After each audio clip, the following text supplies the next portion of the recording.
Del Santo Evangelio según San Juan.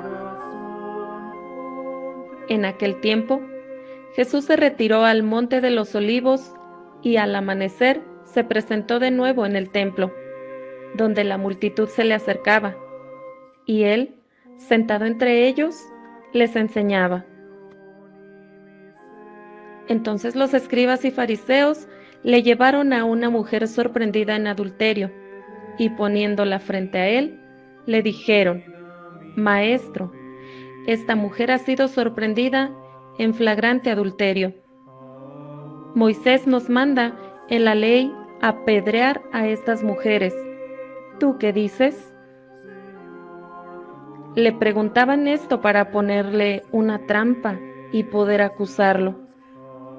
Pero Jesús se agachó y se puso a escribir en el suelo con el dedo. Como insistían en la pregunta, se incorporó y les dijo: Aquel de ustedes que no tenga pecado, que le tire la primera piedra. Se volvió a agachar y siguió escribiendo en el suelo. Al oír aquellas palabras, los acusadores comenzaron a escabullirse uno tras otro, empezando por los más viejos, hasta que dejaron solos a Jesús y a la mujer, que estaba de pie junto a él. Entonces Jesús se enderezó y le preguntó: Mujer, ¿dónde están los que te acusaban? ¿Nadie te ha condenado?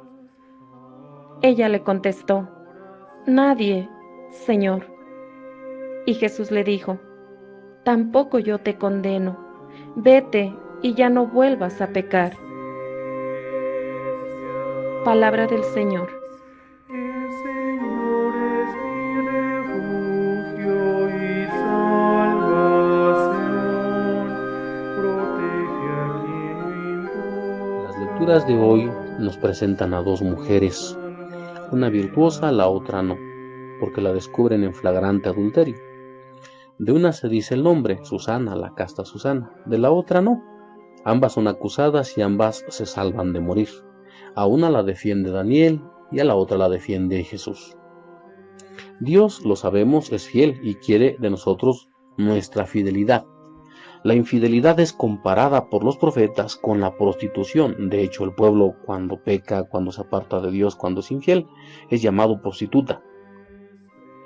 Bueno, esto parece que no se acepta tan sencillamente hoy, porque el ser humano siempre ha sido hábil para ver el pecado, el adulterio del otro, pero es muy difícil que acepte y se fije en su propio adulterio, en su propio pecado.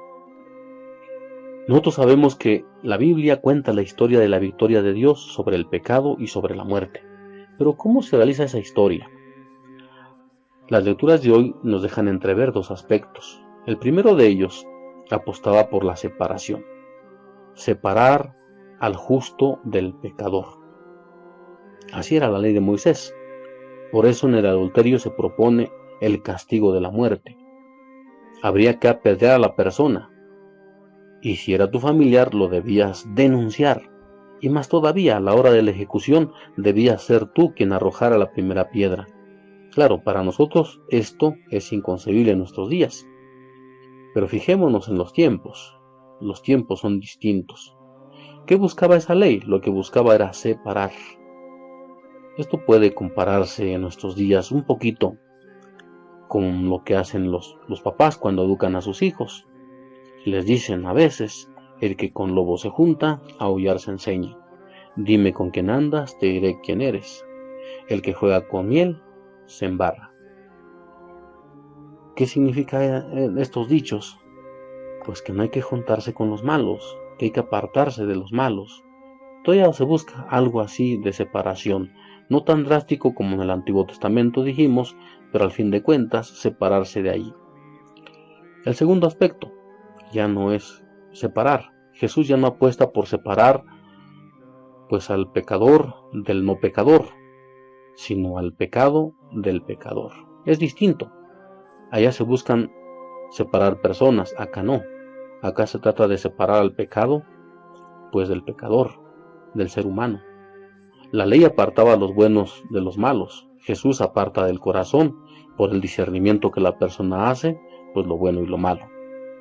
Entonces, ¿qué decimos aquí? Se hizo justicia cuando a esta mujer que encuentran en flagrante adulterio le piden a Jesús justicia. ¿Se hizo justicia o no? Claro que sí se hizo una justicia, y se hizo una justicia perfecta, porque aquí ya no se separa a las personas por ser malas, sino se separa al pecador del pecado. Así lo hace Dios. Ya desde antiguo, David decía en el Salmo 51, no me arrojes lejos de tu rostro. Cuando él reconoce su pecado, eso dice, no me arrojes lejos de tu rostro, no me quites tu Santo Espíritu. En el Salmo 103 dice que así como dista el oriente del ocaso, así también dista el pecado, ¿verdad?, de Dios.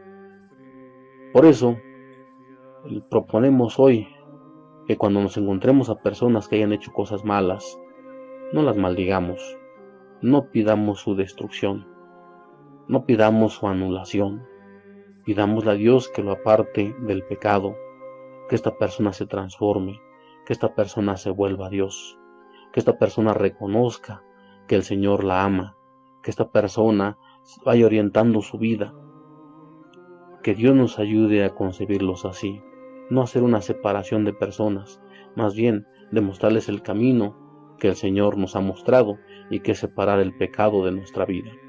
Que Dios te bendiga y vamos a hacerle caso al Señor.